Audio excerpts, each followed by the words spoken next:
tão certo como a manhã que se levanta, tão certo como eu te falo e podes me ouvir.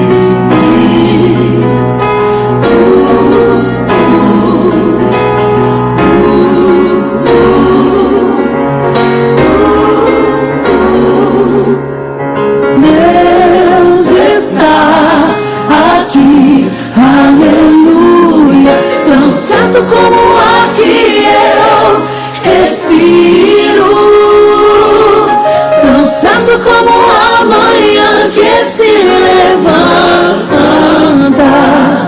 tão certo como eu te falo e podes me ouvir. Gente, boa noite. Boa noite. Estamos aí comemorando 15 anos de casa. A nossa casa GECAL, estamos debutando. É tão especial, né? A gente está há 15 anos juntos, trabalhando, alguns chegando, alguns saindo, e um grupo sempre ficando e auxiliando. É muito bom estar aqui nessa comemoração de 15 anos da nossa casa, né? Da casa GECAL. E aí, me solicitaram para falar sobre perdão. E aí eu fiquei pensando como começar essa reflexão, e aí eu queria perguntar para vocês uma coisa bem simples. Oi, Jenny. Queria perguntar uma coisa simples, uma enquete aqui. Quem aqui que é bom de futebol e dá conta de acertar um pênalti? Aí, não, pelo amor de Deus, nem ninguém que joga bola aqui. Aí pronto, né, nós temos um, né, que joga a bola e consegue acertar. Porque se me botar uma bola, eu não consigo acertar a bola, né? Ela sai fora. Mas ele consegue, né?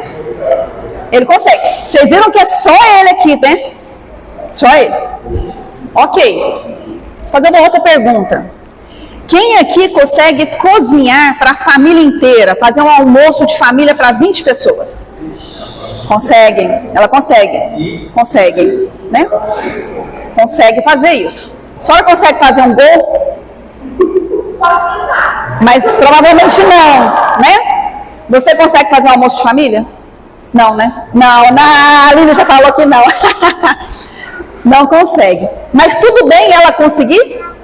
Tudo bem para você ela conseguir fazer um almoço de família, né? Tudo bem para a senhora ele conseguir acertar o... Tudo bem. E a senhora não? Tá tudo bem, né? Ele tem uma habilidade... Ele tem uma habilidade que a senhora não tem. E a senhora tem uma habilidade que ele não tem. E está tudo bem. Está tudo bem. A senhora compreende que as habilidades são diferentes. E aceita. E que as inabilidades também são diferentes. Né? Cada um dia vai poder aprender essas coisas. Ok. Vamos dar um passinho à frente. Vocês estão em casa e uma criança de 2 anos de idade derruba um copo de suco de uva no seu sofá novo. Tudo bem, todo mundo vai ficar chateado que isso aconteceu. Lógico, ficar chateado é uma coisa. Eu quero saber aqui se alguém vai ficar magoado com essa criança, vai guardar mágoa, vai guardar rancor. Alguém vai guardar rancor de uma criança de 2 anos que derrubou um suco de uva no seu sofá novo? Quem ficar... Não. Nunca mais o Jimmy vai ficar chateado. Deixa o Jimmy de lá, né? Mas eu quero saber quem falou que não vai ficar chateado, por que não vai ficar chateado? Não, por que não vai ficar magoado? Por que não? Porque eu acho que isso pode acontecer com qualquer um, poderia acontecer até comigo. Até com a senhora. Alguém mais poderia dizer por que não vai ficar chateado com a criança de 2 anos que eu disse sim? Não tem consciência, não tem habilidade de segurar o copinho, não tem, né? Não tem habilidade para segurar. Ok, mas se fosse uma pessoa de 30 anos de idade que derruba o copo de suco de uva no seu sofá novo, vai ficar magoado com essa pessoa? Nem assim? Maga muito pesado? Se derrubou de propósito? Vai ficar magoado? Vai. É um absurdo. Vai ficar magoado. Eu ficaria. Percebe? Eu ficaria. Ok. Vamos piorar um pouquinho. Você sai de carro e alguém no trânsito bate no seu carro. Você parou no sinal tranquilamente e alguém vem cá, bate no seu carro. Vai ficar magoado com essa pessoa que estragou o seu carro novo? Chateado? Vai ficar magoado. Você sai e percebe que a pessoa estava olhando o celular quando bateu no seu carro. Ficou magoado. Eu ficaria magoado. Ficar magoado, né? Mas e se for uma pessoa de 18 anos que acabou de pegar a carteira e ainda não tem a habilidade de segurar o copo, não tem a habilidade que nós temos já depois de 30 anos de carteira, ou mais, bateu o carro porque ainda não está hábil, vai ficar magoado com essa pessoa? Mas ela também não soube administrar as emoções, saiu brava com você, saiu xingando, vai ficar magoado? Acho que vai, né? Acho que vai ficar magoado. Mas ela também não tem a habilidade de domar suas emoções. Ficou nervoso, o pai vai ficar bravo, pegou o carro sem querer. Né? Mas vocês percebem que a gente costuma dar uma condição para poder perdoar? A criança é muito jovem. Né? O adulto de 30 anos, ele derrubou, mas foi sem querer. Mas se foi por querer, eu vou ficar chateado. Eu vou ficar magoado. Aí, existe uma condição para a gente perdoar. Ela pode ser maior ou ela pode ser menor. Ela pode variar um pouco. Alguém no seu trabalho chega e te xinga descaradamente. Você não é uma pessoa preguiçosa, você trabalha bem no seu trabalho, mas por algum motivo, esse colega de trabalho chega para você e te fala assim, preguiçoso, na frente de todo mundo. É uma injúria. Você vai ficar magoado. Provavelmente vai. Mas se você souber que ele está passando por alguns problemas e tudo mais, talvez você não fique. Mas a gente tem sempre uma condição. Se alguém te machuca fisicamente, brigou, família, briga de família, o trem desandou, saiu nos tapas, caiu no chão, machucou. E agora? Vai ficar magoado, né? Briga de família normalmente fica magoado, carrega muito tempo, vai ficar magoado. O que será que essa pessoa precisa fazer para você perdoar ela? Qual é a condição? Porque a gente já percebeu que a gente tem condições. Você brigou na família ou o seu colega de trabalho te xingou. Qual é a condição para você perdoar? A pessoa tem que vir te pedir desculpa? Talvez, né? Talvez. Se ele vem pedir desculpa, começa a facilitar a coisa, né? Mas vai ter que falar em público lá que eu não sou preguiçoso. Você falou em público que eu sou, mas você vai lá e retrata. Na frente de todo mundo. E se for na família, caiu no chão, não sei qual foi o motivo, né? Vai lá e resolve com a família. Talvez eu te perdoe. Percebam que tem essas condições pra gente, né? E quando a gente... Vamos dar uma caminhada aí. Então, no começo, eu comecei a falar de coisas que são inabilidades, né? Mal machuca a gente. Aí depois começou algumas agressões, né? Bater no carro, te xingar, uma agressão verbal, uma agressão física. As coisas vão piorando nesse caminhar desses exemplos que eu estou dando, né? São agressões que a gente passa. E essas agressões, elas podem gerar em nós mágoa e rancor. E como é que a gente trata essa mágoa e rancor? A gente quer perdoar, mas na condição de alguma coisa. Né? A gente percebe que existe alguma coisa que determina a minha capacidade de perdoar ou não. E o inverso, quando eu faço, aí nós temos culpa, né? Nós temos culpa e remorso. Aí é uma coisa que é da gente, assim, essa culpa e esse remorso, como é que funciona quando eu agrido alguém? Vocês devem carregar a culpa. Todo mundo carrega as suas culpas. A gente carrega nossas culpas. Nossa, magoei aquela pessoa, falei o que não devia, agora não tem jeito de resolver. Eu bati no carro de alguém, eu estava errado, e deu um transtorno para alguém. Falei mal de uma pessoa e deu ruim, lá na frente já foi despedida, não tem jeito de eu voltar atrás. A gente carrega umas culpas, assim. O que a gente faz com essas culpas? A gente carrega, na verdade, uma caixinha meio que apodrecida, meio que fedida dentro da gente, que chama culpa, e uma outra caixinha também drenando coisas ruins, que chama mágoa e rancor. E a gente precisa aprender um pouco a tratar isso, porque isso faz mal. E qual é a nossa capacidade de perdoar ao outro e a capacidade de perdoar a nós mesmos? O que depende? Porque o menino derrubando lá é a idade dele. Isso ficou claro para mim. Né? A idade dele me faz perdoar de automático. Ninguém aqui vai ficar magoado com uma criança de 2 anos. Nós, enquanto sociedade, se alguém ficar chateado que nem o Jimmy, né? O Jimmy falou que a criança não vai na casa dele mais, ele destoa, né? Mas alguém ficar chateado aqui porque alguém, por exemplo, numa violência urbana, acabou levando a vida do nosso filho, o comum é que a gente guarde mágoa mesmo. A nossa sociedade não está preparada ainda. Como é que a gente trata isso? O que define essa nossa capacidade de perdoar? O que está na base da nossa capacidade de perdoar? Qual seria a maior de todas as virtudes, que é mãe de todas as outras virtudes? O que está na base? O que é o alicerce de todas as virtudes que me dá a capacidade de perdoar, que me dá a compaixão, que me dá a benevolência, que me dá a caridade? De onde nasce isso? Do amor. É o amor. Então, o que define a minha capacidade de perdoar o outro e de perdoar a mim mesma é a minha capacidade de amar. E a gente está aqui na Terra para aprender a amar. Então, se a nossa sociedade já de comum acordo perdoa a criança que derrubou o suco, é porque nós já evoluímos um pouquinho e já conseguimos, como sociedade, perdoar isso. Mas enquanto sociedade, nós ainda somos incapazes de perdoar o assassino do nosso filho. Concordam? Pouquíssimos conseguem. Pouquíssimos conseguem. Por quê? Porque esse limite de amor aqui, ó, vamos dar um número. Essa capacidade de amar aqui é 30.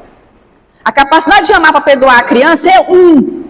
Então nós já temos 1 para amar e consegue, né? A criança, não, eu lavo isso aí, eu passo um produto aí, né? E se ficar manchado também, tudo bem, uma criança. Né? Então a gente consegue, nós temos uma capacidade de 1.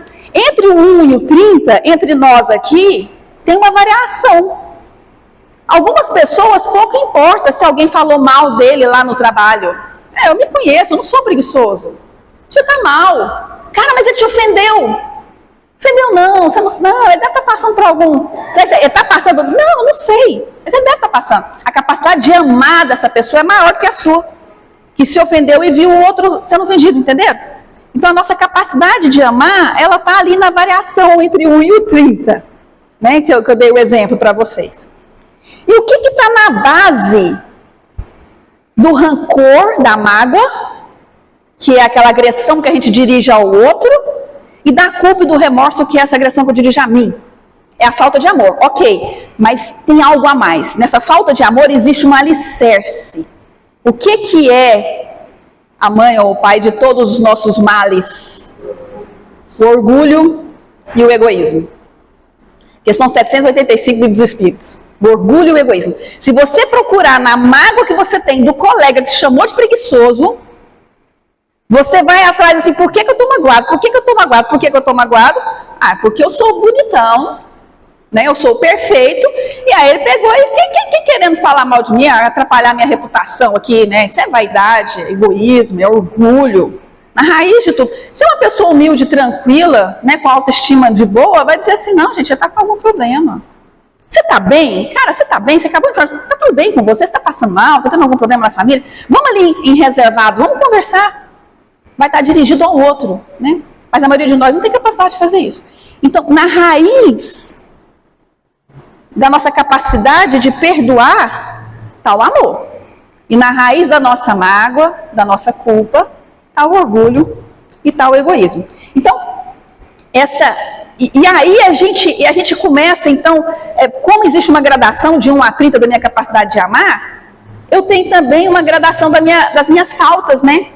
Se a falta é um suco no sofá, é de boa perdoar. Mas se é o assalto ao meu filho, quem é pai e mãe aqui já sofreu isso. O coleguinha bateu no seu filho. Né? Isso é ruim, né? Saber, isso é ruim. Então, essa agressão é um pouco maior. Né? Então, eu consigo fazer essa gradação essa gravidade da agressão, vai definir se eu tenho ou não o perdão. Do outro lado, a minha capacidade de amar. Então, essas duas coisas ficam oscilando. No meio, o que tem? A minha vontade de mudar. Eu tenho a vontade de aprender a perdoar. Então, a minha capacidade de perdoar está aqui rolando no 2, eu quero passar ela para 30, eu tenho que dar um jeito de aprender a perdoar. Por quê? Porque eu sou espírita, eu estou na casa espírita, e o pessoal falou que reconhece o verdadeiro espírita pela transformação moral e pelos esforços que faz para domar suas más inclinações. Então, nós temos a obrigação de tentar nos melhorar. Então, no meio de tudo tem a vontade. Eu pego a minha capacidade de amar quem der ruim e tento aumentar ela no nível da gravidade daquilo que me foi testado. Porque a vida vai nos testar. Né? Então é uma batidinha de carro, é uma ofensa do amigo, é o chefe que faz uma injustiça, é alguma coisa, vai testando a sua capacidade de perdoar, que é proporcional à sua capacidade de amar. E assim a gente vai desenvolvendo e raciocinando, e pensando, e crescendo em sentimento, e aumentando nossa capacidade de amar, até o ponto de que a gente consiga chegar no nível 30. Beleza? O que Jesus disse sobre perdão? Nós somos espíritas, ou simpatizantes do espiritismo, e, logicamente, somos cristãos. O que Jesus disse sobre o perdão? Gente, na época que Jesus veio, perdão não era uma coisa que rolava naquele ambiente onde Jesus veio. Não era. O perdão já era uma realidade no mundo oriental. Lá nos Vedas já tinha informação sobre o perdão. Mas não naquela região onde Jesus tinha vindo. Ali onde já tinha uma religião monoteísta, era olho por olho, dente por dente. E Jesus veio fazer uma revolução. Ele veio falar, bem-aventurados os misericordiosos. Ele veio falar, amai os vossos inimigos. Pensa bem, do olho por olho, dente por dente, alguém vem e fala assim, você tem que amar seu inimigo. Aí Pedro pergunta, eu tenho que perdoar 7 vezes meu inimigo? Não, 70 vezes 7 vezes. Quis dizer que era infinitamente a mesma falta, do mesmo jeito. Aí eles apresentam a mulher adúltera para ele. Eu fico indignada porque não apresentou um homem adúltero também. Mas tudo bem, vai a mulher adúltera lá, né? E aí chega todo mundo tumultuando o negócio, entregando ela para ser apedrejada. Ele fica escrevendo lá no chão, talvez pensando algumas coisas, né? Indulgência, gente, paciência. Tá bom, quem tiver sem pecado, que atira a primeira pedra. Aí cada um faz a sua reflexão individual, o acordar é individual, a bagunça é coletiva, mas o acordar é individual. Aí acordando eles vão saindo, né? Ela fica esperando o auto-perdão. Que ninguém mais a acusou, mas ela ainda se acusava. E aí, cadê seus acusadores? Ninguém ficou. Eu também não te acuso, vai, não peques mais. Muda de rota, ressignifica, né? E vai adiante. Estava escrevendo também. Né? Oh, povo hipócrita, né? E aí o povo sai e tal. Ele revolucionou a ideia. E não há ideia de cristão sem perdão. E o que o Espiritismo diz sobre o perdão? Aí o Espiritismo pega pesado nisso. No Evangelho segundo o Espiritismo, tem um capítulo lá, bem-aventurados misericordiosos, e tem uma instrução dos Espíritos que fala perdão das ofensas. E aí tem 2 mensagens, uma de Simeão e uma de Paulo, o apóstolo.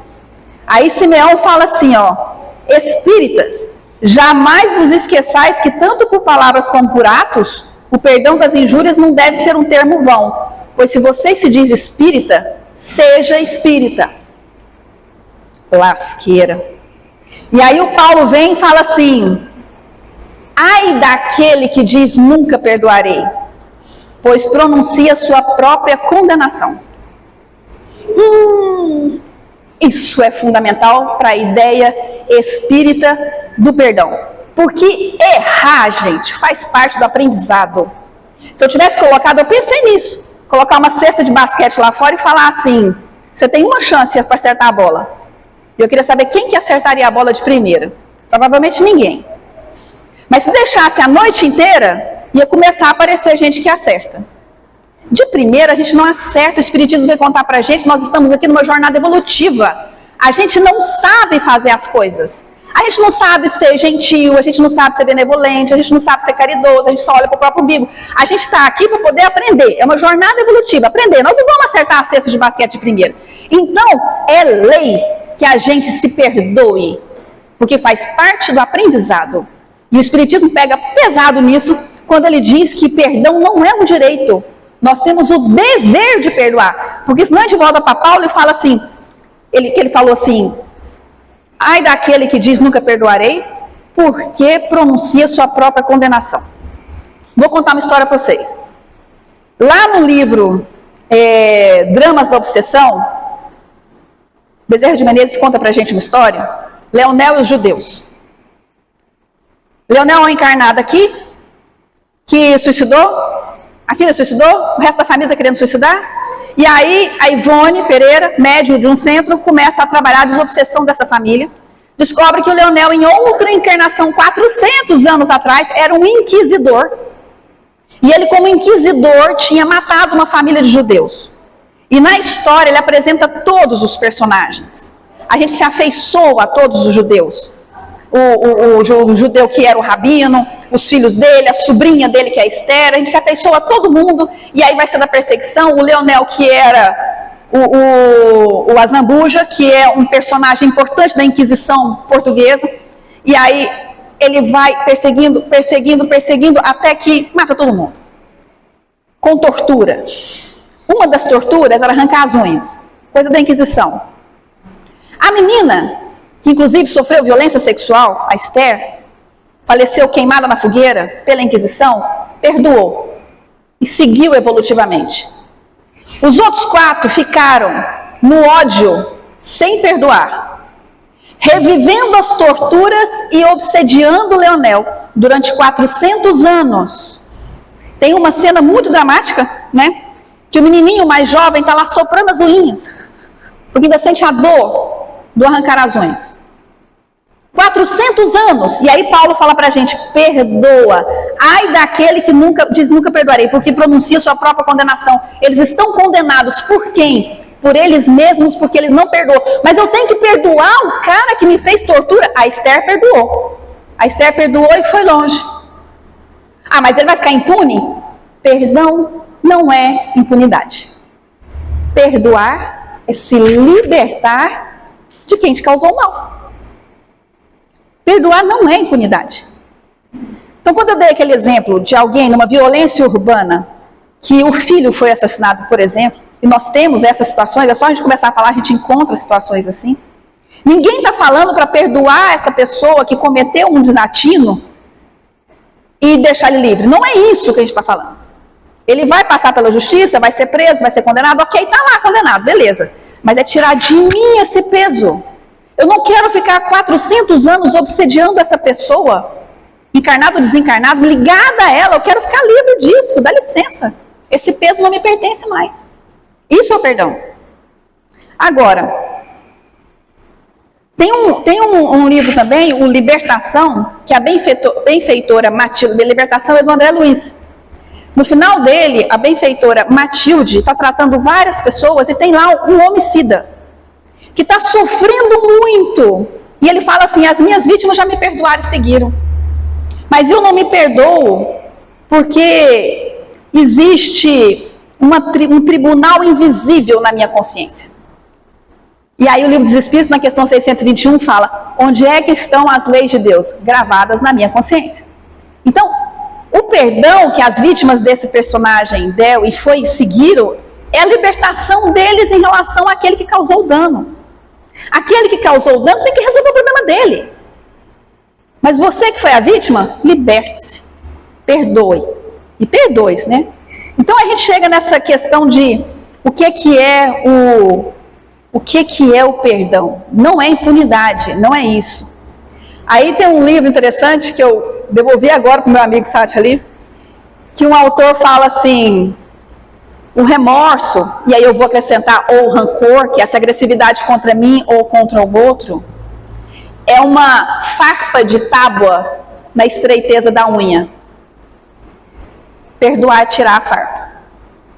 Alguém já enfiou uma farpa debaixo da unha?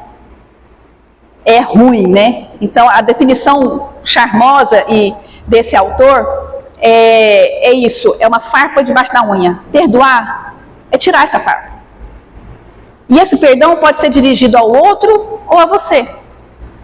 Porque a gente comete coisas também, né? Então a gente precisa também perdoar. E aí eu quero passar para vocês a ideia do que é perdoar. A palavra perdoar ajuda a gente a entender o que é perdoar. Doar, é doar, mas não é só o doar, não é só chegar aqui e falar assim, Fred, eu te perdoo. Não é dar uma palavra aqui, não é uma atitude só. É um modo de viver, é perdoar, é um percurso. Olha a etimologia da palavra, é igual pernoitar. Pernoitar é passar a noite, né? Então, perdoar é passar por essa doação. É um período onde eu vou me doar, é um processo, é um modo da gente viver. E aí a gente consegue se liberar daquela amarra que estava com o outro. E se eu já sei, pela doutrina espírita, que estamos todos num caminho evolutivo, aquela pessoa que me agrediu ainda não aprendeu a ser gentil. É um menino que derrubou por inabilidade. É alguém que chuta bem a bola, mas não aprendeu ainda a cozinhar para a família. É só uma inabilidade ainda. Ele ainda é agressivo, não aprendeu a ser gentil. Então, eu já compreendo. E aí eu consigo tirar essa angústia que fica dentro de mim. Mas é um processo, é um modo de vida. E por que a gente tem que aprender a perdoar? A doutrina espírita explica pra gente. Perdoar a si mesmo e ao outro, gente, é importante porque a mágoa, o rancor e a culpa geram doenças e geram obsessões. Como que gera doenças? A gente tem lá na Gênese a explicação de como que esse pensamento atormentado modifica os fluidos espirituais ao meu redor. E esses fluidos espirituais atormentados contaminam o meu perispírito, de forma a se refletir. Essas ideias doentias se refletem no meu perispírito, e os espíritos que passam aqui veem o que eu estou sofrendo ou passando, e se aproximam de mim na mesma vibração. Então isso acaba favorecendo obsessões. Mas também comunica no meu perispírito essa coisa doentia, essa coisa ruim, essa angústia, e o meu perispírito está intimamente ligado, molecularmente ligado às minhas células do corpo físico. E aí eu começo a drenar para o meu corpo físico alterações hormonais, imunológicas, celulares, e eu posso desenvolver doenças, ansiedade, depressão, câncer, disfunções endócrinas, hipertiroidismo e outras coisas, todas as outras coisas. Então é importante a gente entender isso e trabalhar isso para que eu possa ter melhor saúde espiritual, que vai me levar a uma melhor saúde mental e corporal. A gente precisa caminhar com isso. E a gente sofre, né? No Céu e Inferno fala pra gente que a gente sofre por causa das imperfeições. Então se a gente tem um sofrimento é porque a gente tem uma imperfeição. Se a gente sofre com a culpa ou se a gente sofre com remorso é porque eu tenho uma imperfeição chamada orgulho e egoísmo. E eu preciso tratar isso, né? E quando a gente vê essa história do Leonel, por exemplo, que é bem marcante para a gente, tem uma outra frase do André Luiz, no Mundo Maior, que fala assim, que Jesus tinha sobradas razões recomendando-nos o amor aos inimigos e a oração pelo que nos persegue e caluniam. Não é mera virtude, é princípio científico de libertação. Porque a gente solta essas amarras e deixa de se adoentar ou se desligar obsessivamente a isso. O perdão, então, é um ato energético. E a gente consegue melhorar ou sanar os fluidos espirituais que estão ao nosso redor, comunicando saúde espiritual para a gente. Isso é importante. Para a gente terminar essa ideia, eu queria, então,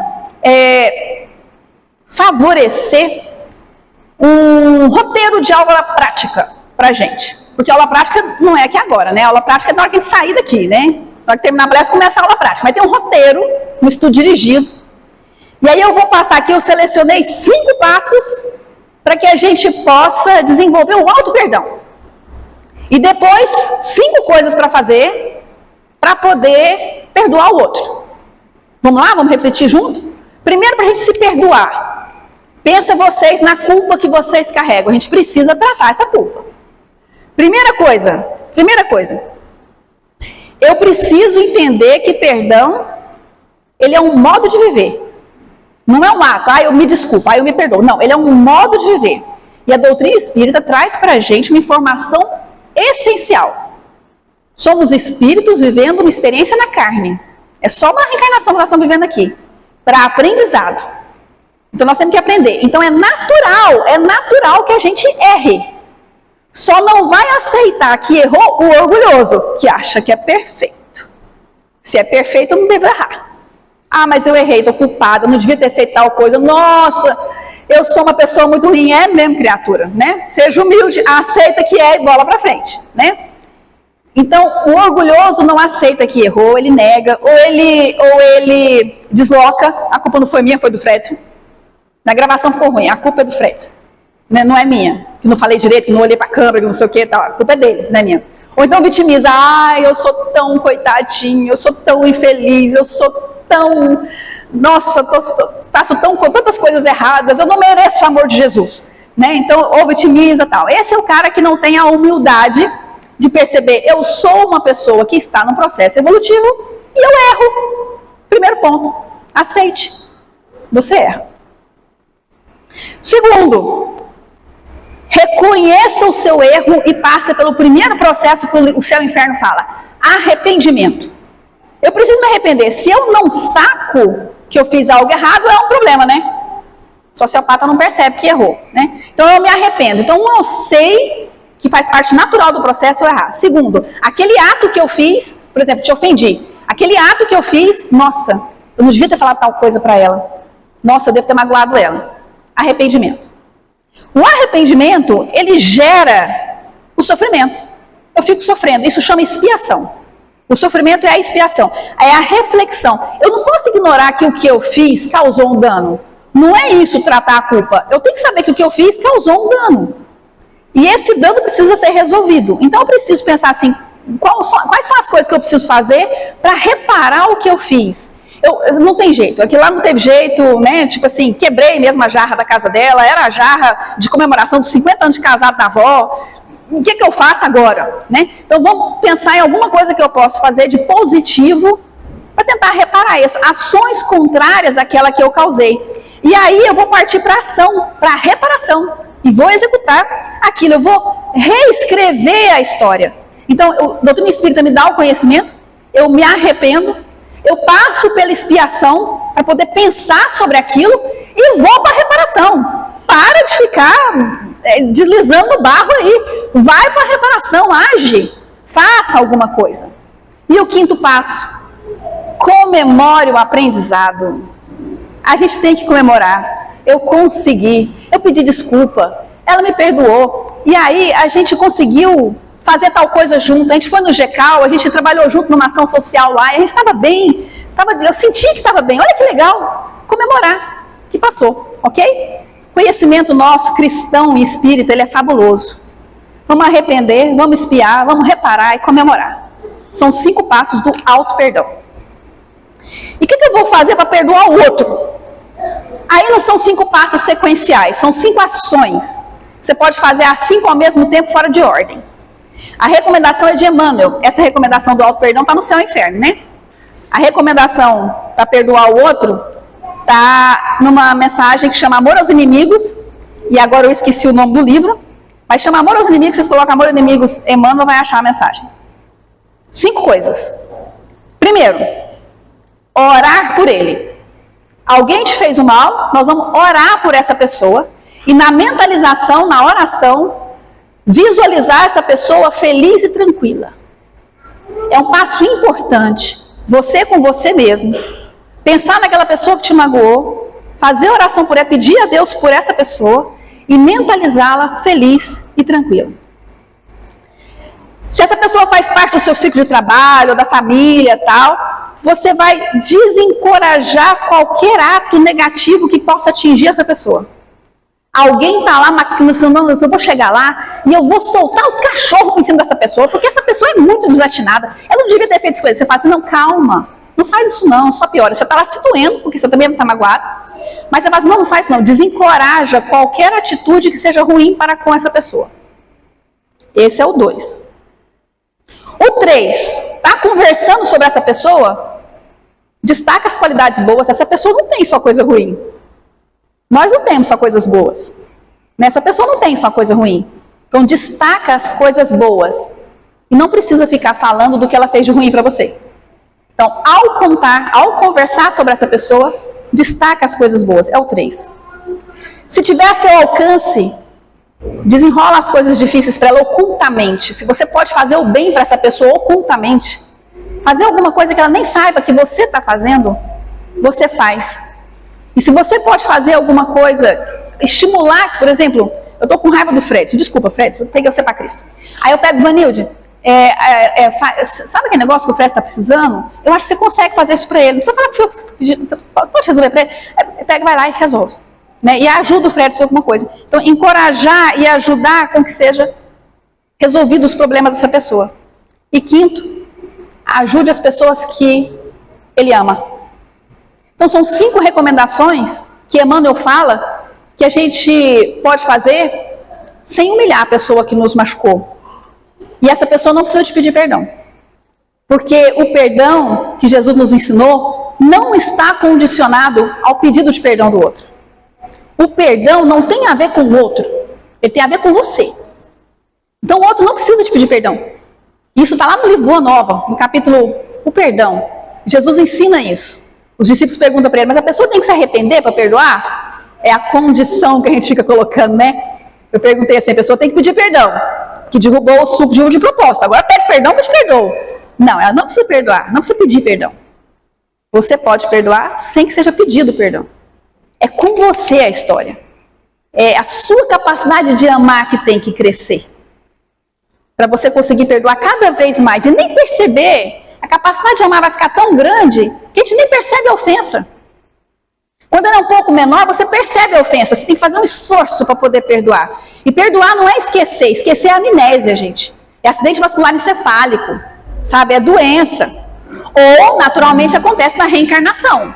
Né? Mas não é esquecer. Eu preciso lembrar daquilo e lembrar sem o sofrimento emocional. Ele estava chateado, derrubou o suco de uva no meu sofá de propósito mesmo. Mas, tô nem aí. Não tem problema. Né? Não tem mais aquele sentimento, aquela batedeira, aquela coisa ruim, aquela voz que fica raiva. Eu perdoei, eu esqueci. Esqueceu nada, a voz está alterada quando fala do assunto. Né? Então não esqueceu. Então é lembrar daquilo sem o sofrimento. E estar desamarrado daquela pessoa que te causou o dano. Então essa é uma proposta, né, de 5 passos para a gente se auto-perdoar. E de 5 ações importantes que a gente pode fazer para perdoar o outro. E que a gente tem que seguir. Porque nós somos espíritas. A gente fala que é espírita ou fala que é cristão. Sejamos cristãos. Sejamos espíritas. Nosso mestre deu o exemplo maior na cruz de perdão. Quando ele saiu de lá em espírito, a primeira coisa que ele foi fazer foi buscar Judas. Que estava um amigo que estava precisando de ajuda. Ele voltou lá antes de subir aos céus. Ele foi lá buscar o amigo dele. E ele mandou a gente perdoar. Mandou, né? Pediu a Deus para nos perdoar. Que a gente era criança, que não sabe manusear o copo ainda. Por isso que a gente crucificou ele. Porque a gente não sabe ainda das coisas. Então, a gente tem um mestre que ensinou isso. Nós precisamos sair do 1 e ir para o 30. Ou para o 100, o nome que vocês quiserem dar. Lá nos Vedas antigos, antes de Jesus, estava escrito lá, e dá origem a algumas religiões do Oriente. Ele fala assim, tem uma árvore muito bonita lá, que chama sândalo, muito perfumada. Quando corta o sândalo, o machado fica perfumado. Então existe uma frase da filosofia oriental, que vem dos Vedas, que é assim, seja como o sândalo que perfuma o machado que o fere. Gente, Jesus pediu isso pra gente. E a gente não dá conta de perdoar o cara que derrubou de propósito o suco de uva no sofá novo. A gente precisa trabalhar um pouco isso. Estejamos atentos às luzes do Criador e nossa vida será para sempre iluminada. Boa noite, gente. Obrigada.